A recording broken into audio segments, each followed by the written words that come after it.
Live from Lagos, Michael Uchebu, The Voice, Tosi Olasende, the economic geek, and Ifeanyi Chukwujeku, the street boy. This is Business Unusual.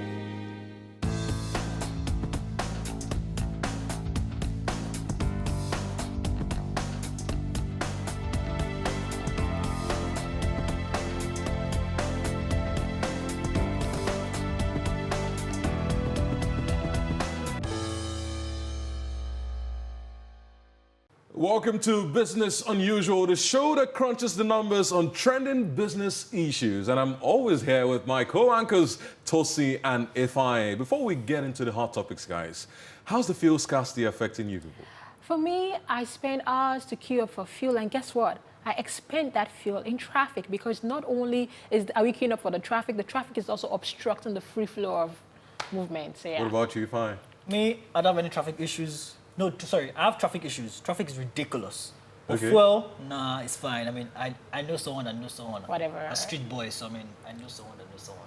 Well, for me particularly, I think it's the amount of time, manpower wasted on fuel queues that should be invested in something else, like working and churning out products and services that will be key to the growth of the economy. And aside from that, I also feel the amount of fuel will, of course, obviously increase now that you have more black market sellers, and this will also affect the price of production as well. So that's my concern basically on what's going on.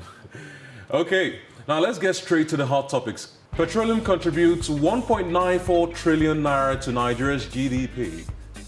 The CBN reduces NPR to 11%. Technology and the fight against terrorism. We'll also be looking at Nigeria's imports curb, how it hits hard on everyone. Now, petroleum contributes about 1.94 trillion to Nigeria's GDP. Why am I not surprised? I mean, up till now, we're still depending on revenues from oil, right? Up close to about 90% of everything that comes out from oil revenue, the federal government relies upon. So I'm not really surprised that it's grossing it and it's actually pumping this into the GDP. What do you think, Tosin? I mean, like, yes, you've spoken about how it contributes 1.94 trillion naira to the GDP. But then I think in this particular quarter, it's because we had an improved production. Like in the Q2 of 2015, the production was just 2.05 million barrels per day. However, in the third quarter, this went from 2.05 to 2.17 million barrels per day. They said that this is as a result of the better security in the Niger Delta of Nigeria, and also they've also worked on blocking leakages to a certain extent. So, yeah. Okay, Tosin, you've been following up on the NPRO. So basically, I know you guys have had the buzz in the market. MPC, NPR. So what is MPC? So MPC is the Monetary Policy Committee. They have two jobs. Number one, stabilize the economy. Number two, keep the inflation rate within the set targets. Okay. All right. So now we also heard about the NPR. The NPR is the monetary policy rate. That is the rate at which the central bank lends to the commercial bank. And guess what? For the first time in 6 years, this rate actually dropped. It went from 13% to 11%. Actually, the implication could mean that this will mean that the general public will have access to a lower interest rate. But there are many other things that comes into play for that to actually happen. Okay. But that we're hoping that the man on the street and the real sector can lend at a lower rate. I mean, that is the whole aim. And also, we had something called the CRR, that is the cash reserve ratio. What is the CRR? The CRR is the amount of money that the bank is not allowed to lend. So for instance, let's say that all the banks in Nigeria have a total deposit of 1 million naira. The CRR used to be 25%. So they can't lend 250,000 naira. But now that the CRR has been dropped from 25% to 20%, they can't lend 200,000 naira. So all of a sudden, they have a free 50,000, you understand? So basically, that is what the CRR is, like a tool for them to control the money supply. So now let's bring it back home. The CRR was dropped by 5%. What does that mean? 771 billion naira now is available. Yeah. Wait. But I mean, so after all this, Yeah. I mean, I read something. I know that the MPR kind of affects the common man, but how does the CRR affect the common man? Fantastic. And that's what, in the past, they've always, let's say they drop the CRR, it does not come with a condition. You know, they just saw it as a way to absorb excess liquidity. Excess liquidity means the amount of cash that is in the system. So they've always just used it to be able to control the money supply. However, this time around, it came with a condition.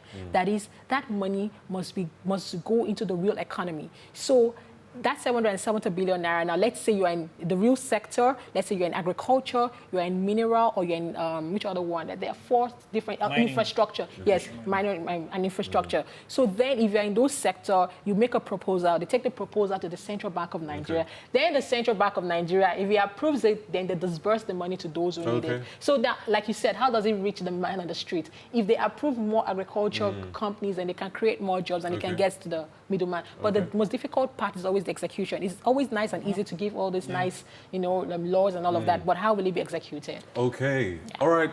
How does technology affect the fight against terrorism? Ifeanyi, you've been following up on that particular story. Okay, so last week, a couple of incidents happened. So the Paris one, the one in Yola, the one in Borno State, Maiduguri as well. Now, Facebook has come up with this idea. They want to make sort of like safety check. So, I mean, it's a feature that it allows you to activate and make sure that, oh, your family is safe. Now, what it does is, yes, the fact that it's on, and obviously we change locations, so Facebook has done it such a way that they look at the states you registered in, the states your internet is registered in as well, and like how frequent you use Facebook, and that's how they know your location. Now, the thing I'm concerned about is with all this terror that's been happening, it kind of affects tourism. Yeah, it does. It affects tourism. But for me, basically, Facebook, nice initiative and all that. But hey, guys, let's bring it down, okay? How can you have access to all that when you don't have a network? Yeah, I guess that plays a huge role. I mean, like when it happened in Yola and all of that, like how's the network there? How's the network in certain parts? But I guess it's also a challenge now for the entire economy to ensure that, you know what, the telecommunication sector is ensuring that we have a strong network and it shouldn't be a problem. Yeah, but I mean, also the good thing is, it's not just only Facebook that wants to go into it. I know like the other social media networks that want to also get in partnership in this, because at the end of the day, everyone is concerned. Yeah. So well, can they do more? That's my question. That's the Besides question. the safety check, oh, I'm alive. Like, what else can we use? No. What else? How else can we use technology? Like, is there a way like they can forecast like this might happen? Or it's hard. It's really hard. I mean, terror technology. And all right. We also would like to touch more on the imports quotas that the federal government has released. I mean, recently did something about on the fish.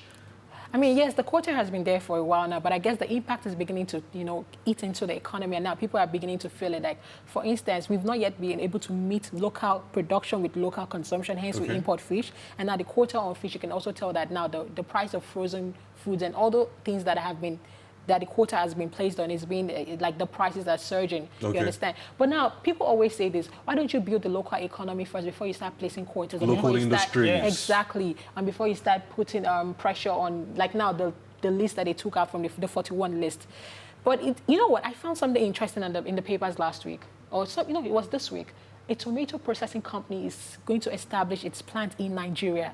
Did you know that before this, we never had any tomato processing company? We used to spend millions of dollars in importing tomato paste. Yes, you heard right, tomato paste. So it's a tough decision, but guess what? It seems as if, yes, this certain decision, if they had not taken tomato off the list of that they can access money on the interbank market, sorry, foreign currency on the interbank market, would the tomato processing company have set up its plant in Nigeria? So it's a really hard decision how they can have a, you know, smooth transition between not killing the economy with quotas and at the same time achieving its objective. Like, to be very honest, on this one, I don't know where I stand. No, I was going to ask. I mean, do we really have any locally set up textile manufacturing company? We do, but it does not match. The local production does not match local consumption. Even in all this other sector that you keep talking about, we don't produce in Nigeria. Guess what? We actually produce in very small, minute. It's not in commercial quantity, or it's not just enough to supply the local sector. And that's why they're trying to build it. Because with the whole foreign exchange restrictions and all that, yeah, for those that bend down select, man. Exactly what I'm about to say. Like, so people would actually import clothes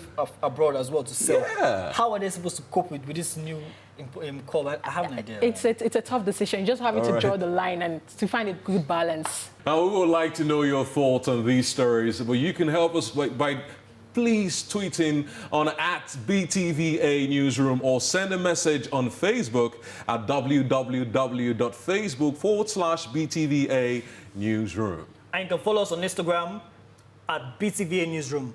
When we come back after the break, we will talk about how e-commerce has changed the face of business in Nigeria. Stay with us.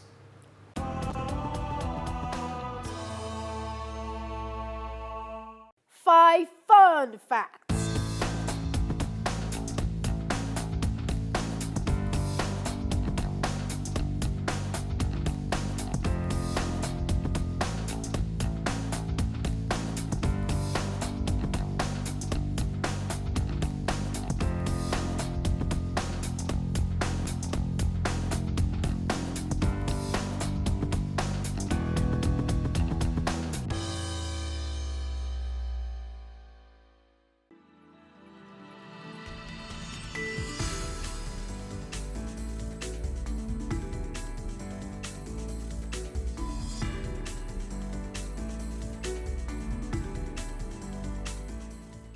So the e-commerce space actually brought Black Friday to Nigeria. And if you look at Black Friday all around Africa, it hasn't caught on in a lot of countries. Even in South Africa, I was speaking to a friend in South Africa, and the Black Friday hasn't caught on. But in Nigeria, it's gone pretty viral.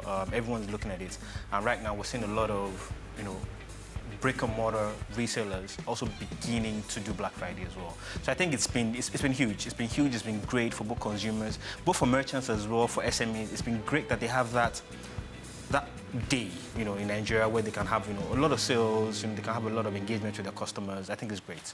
Statistics show the rapidly growing strength of e-commerce in Nigeria, especially aided by internet penetration. Now, most of the e-commerce sites are trading volumes, and it's at an unprecedented level, especially today, Black Friday. Tosin, you spoke to PayPort CEO.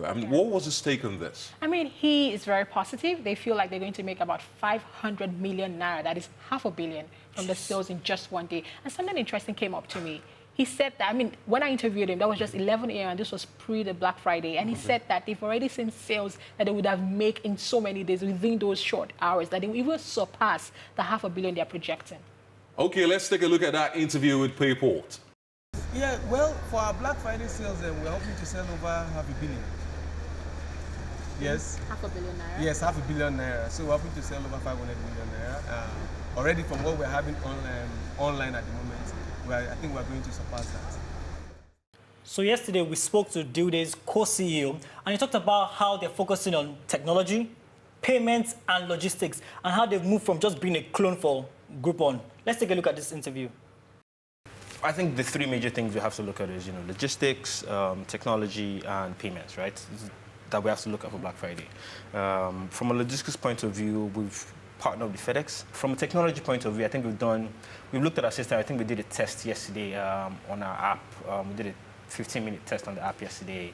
I think we had about 30 times the amount of traffic we've ever had in that 15 minutes. And so we saw what the limit was to the app store if we got to that level. And we're ensuring that from a technology point of view, both the website and the app will be able to. We wouldn't have any situation whereby there's a downtime on either the app or. Started off as a Groupon clone. It is so we've moved away from that, right? Great. So from that point of view, we're not the kind of business that Groupon was. Right now, what DueDay is more. First of all, we're a marketplace, which Groupon wasn't, and we're moving more towards social commerce, which is very different from what Groupon was doing. GigaBox is another e-commerce business doing so well, and I like it when he talked about, but personally, his funding, because funding is a key issue for startups. Let's take a look at this. Officially, we've raised from investors like $50,000 officially. That's a very small amount. Right from inception? Yeah, seed $50,000. That's like about 10 million naira plus. But along the way, we've had to put in like extra cash by the side, small savings. Okay, put it in to keep going. Yeah, so officially about $50,000 what has kept us going. Wow. Okay, guys. Black Friday. Yep. E-commerce. Yep. Come on. Tell me, what's your individual takes on this? My individual take is how the entire system works together. Because now you can have this fantastic thing that you want to sell, but then how do you get, and that has always been the issue, the infrastructure, that is getting the goods from the middleman, from the consumer to the end user, you understand? And I think the infrastructure is getting better. And I think the federal government should key into this, considering the fact that done it has that about already. They're encouraging them. $15 billion. Yeah. I mean, that's a whole lot of money. I mean, but speaking of infrastructure, I mean, I think one key thing everyone talks about is internet. Internet is not that expensive it's really expensive in Nigeria. So, I mean, that is one key thing. I mean, because I was speaking to someone and he was talking about how he literally saw a product and when he blinked his eye, they told him out of stock. I mean, yeah, and the new payment methods that have been introduced. And I think on the POS, I think on the system, payment front, and the it's been pay on delivery. relatively fair. We're used to cash. We're used to testing and trying things out. So for them to really stick to pay on delivery for some, it will work for them. Yeah, so. yeah. I mean, the other time we spoke to one of the CEOs, they said that whenever people paid, that is, if they receive the goods and they liked it for the first time pay on delivery, they become repeat customers. They stop using that feature. All right, thank you so much for joining us. We'll be back next week when we keep crunching the numbers.